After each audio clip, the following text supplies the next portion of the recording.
Welcome back. Welcome to this moment, part 2 of our manifestation segment. Let's start out today with a really deep belly breath.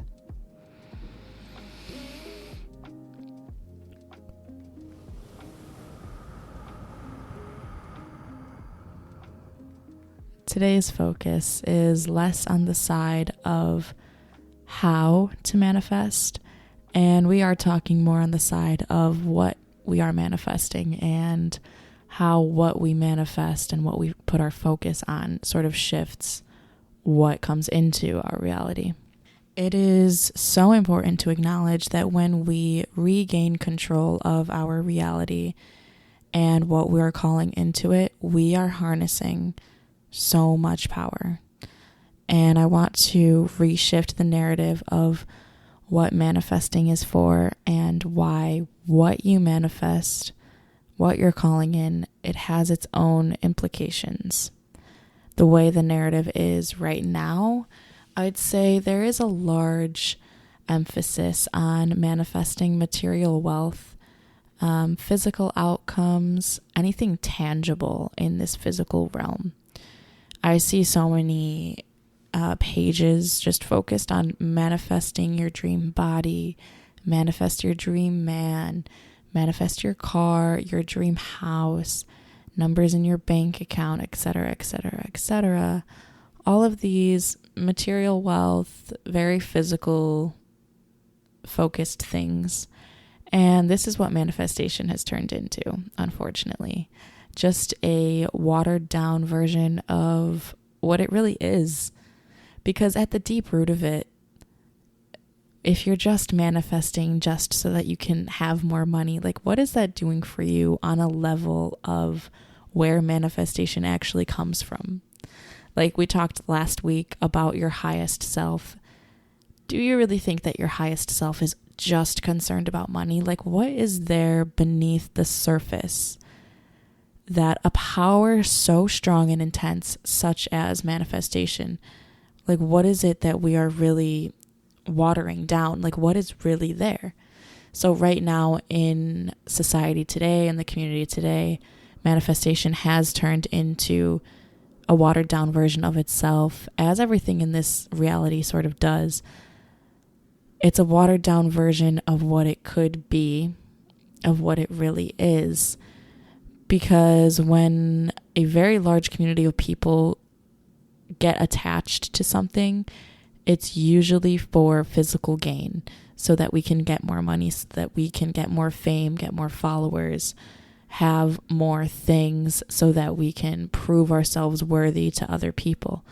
But if you look at it from a perspective where you remove yourself from this earthly situation and you see it from like a higher point of view, what would you be manifesting if you could see yourself from up there? It can be easy to manifest only purely physical realm things because it's instant gratification. It's an easy dopamine hit. And it took me a little bit to shift my own perspective and take a really good look at what I'm actually calling in and getting to the root of what is behind it.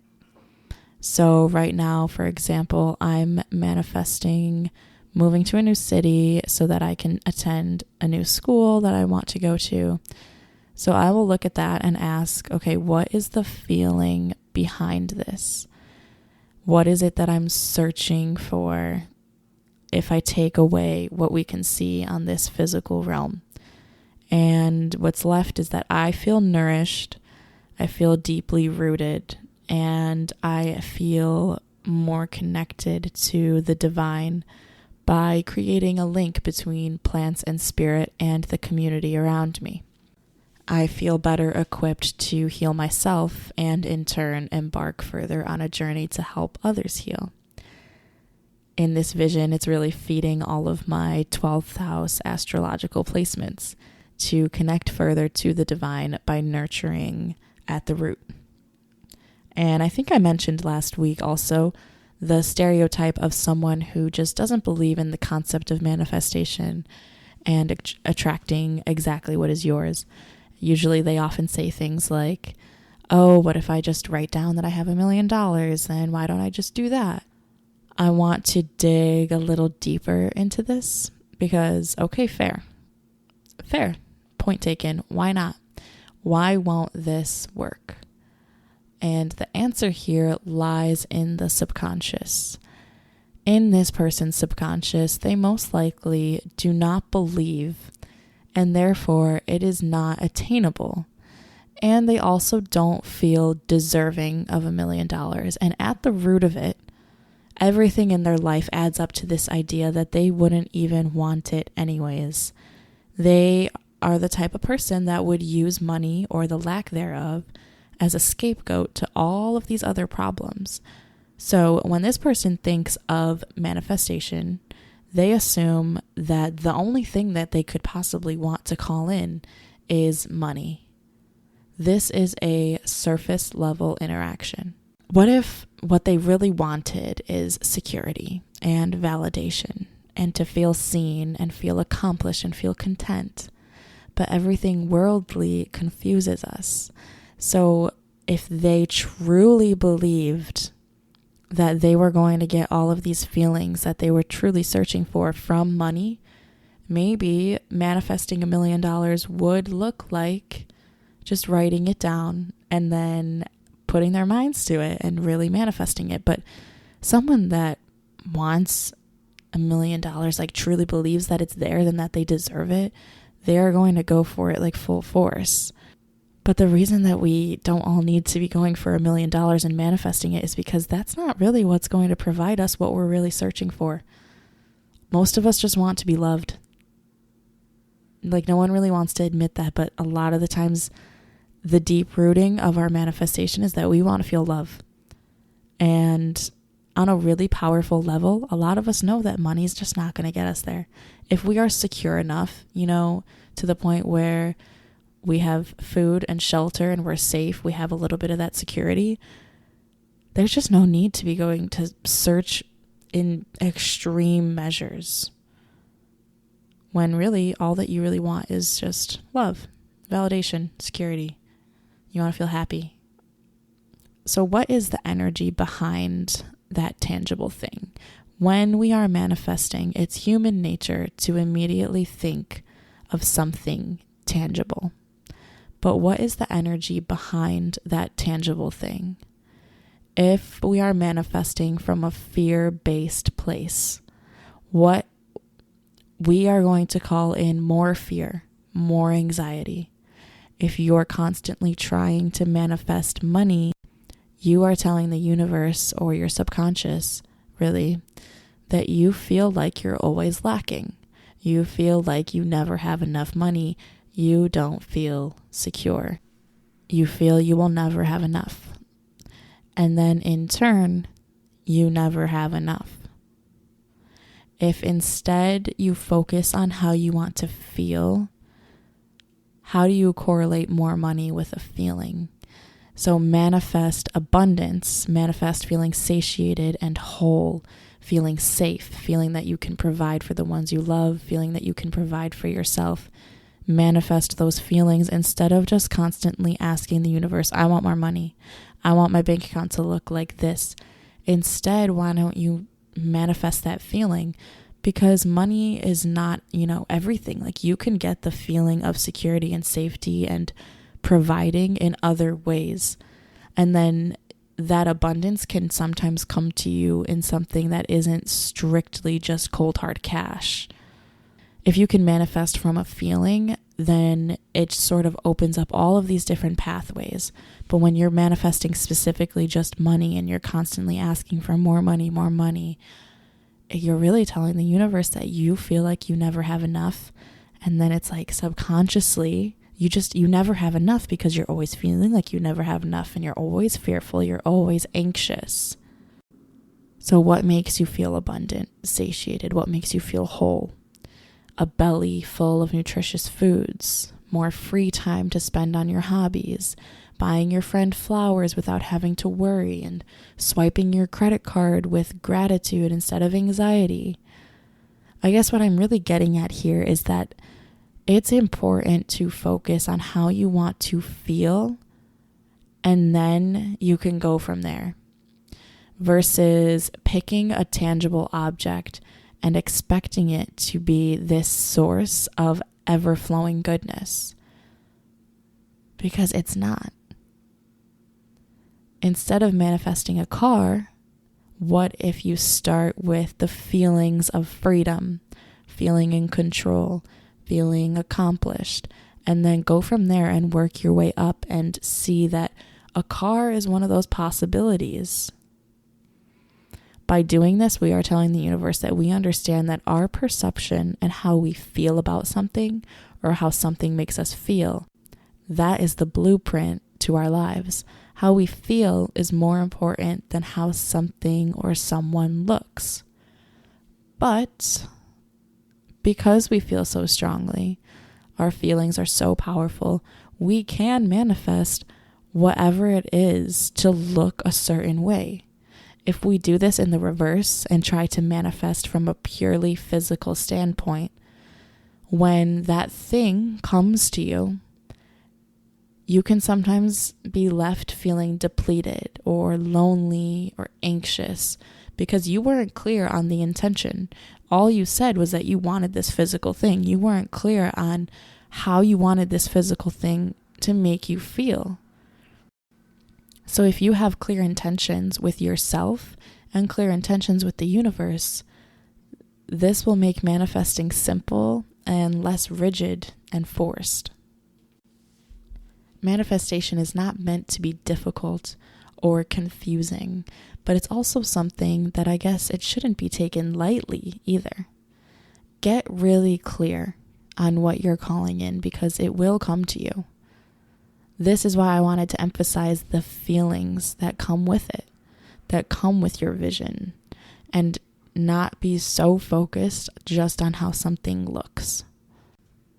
Now, to branch off of that, I've noticed there's a gray area with what we manifest regarding these positive and negative feelings. I've seen a lot of manifestation advice that tells the audience to focus on all the positivity and all the positive feelings that are in your vision. But I am always trying to debunk this human fixation on good and bad, positive, negative, pretty, ugly. Because we are also fixated on labeling every situation with a positive or negative sign, and we are told to only focus on the positives. But if you want to take your manifestation to a different level, I think it's really important to create a vision that is whole. So the things that you are manifesting, the vision that you have, the feelings that you want to feel, like they really got to be well-rounded. Like, yes, you can manifest all of those quote unquote positive feelings, but you have to understand that you are still going to be human in that vision. When that manifestation comes true, you're still human, and you need to manifest from a place that understands who you are in this world as a human, and that you have a full range of emotions. And that in your vision, you can't just focus on just the one emotion to get you there. So if you create a vision for yourself that is raw and real, I'm not saying to focus on positive or negative, but in your vision, what feels real to you?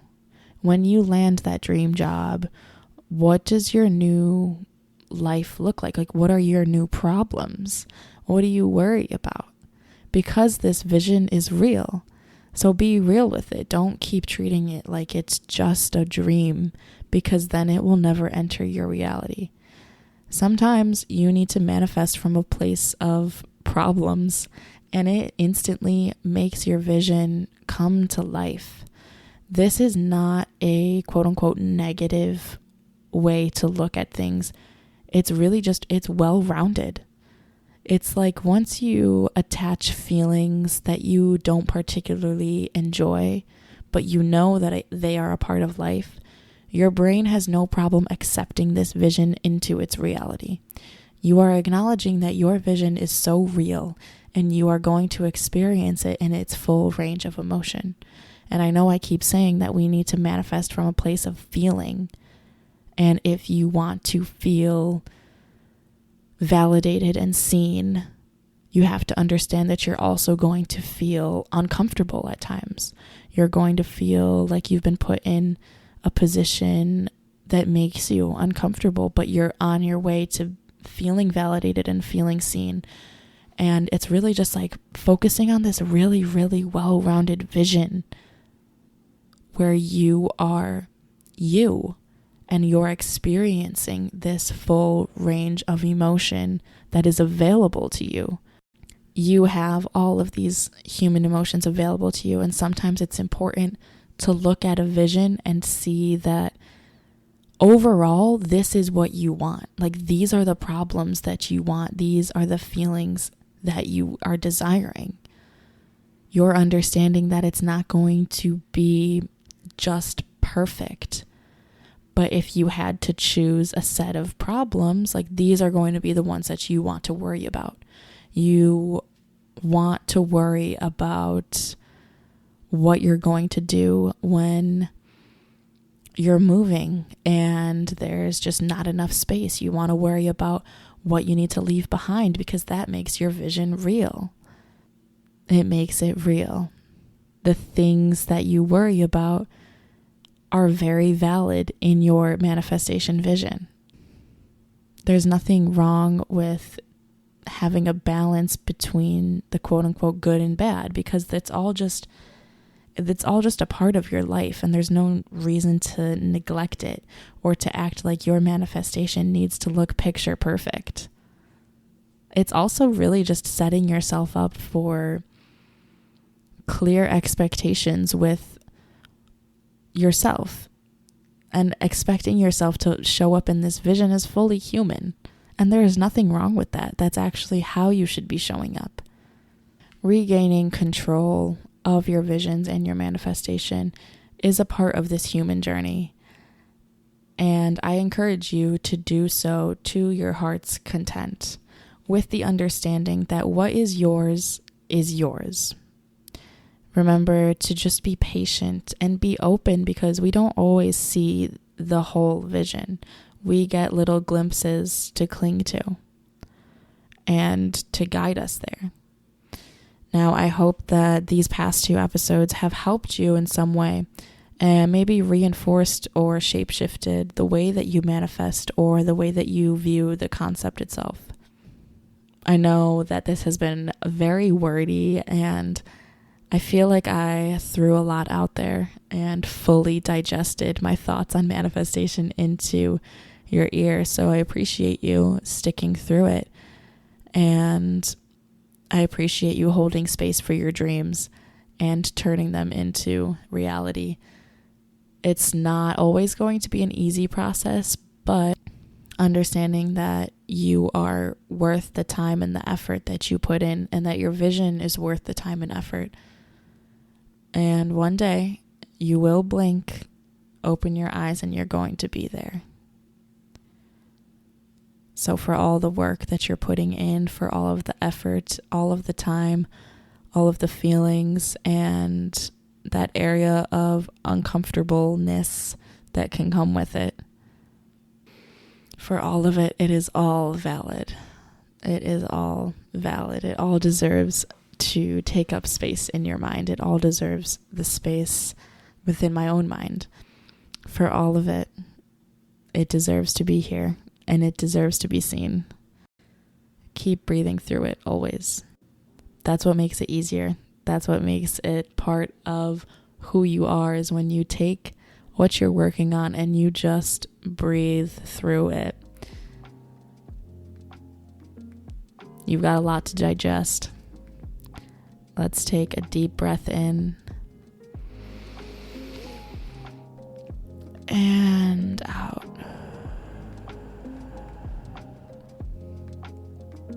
Free the breath, and the breath sets you free. Thank you so much for listening. I love you.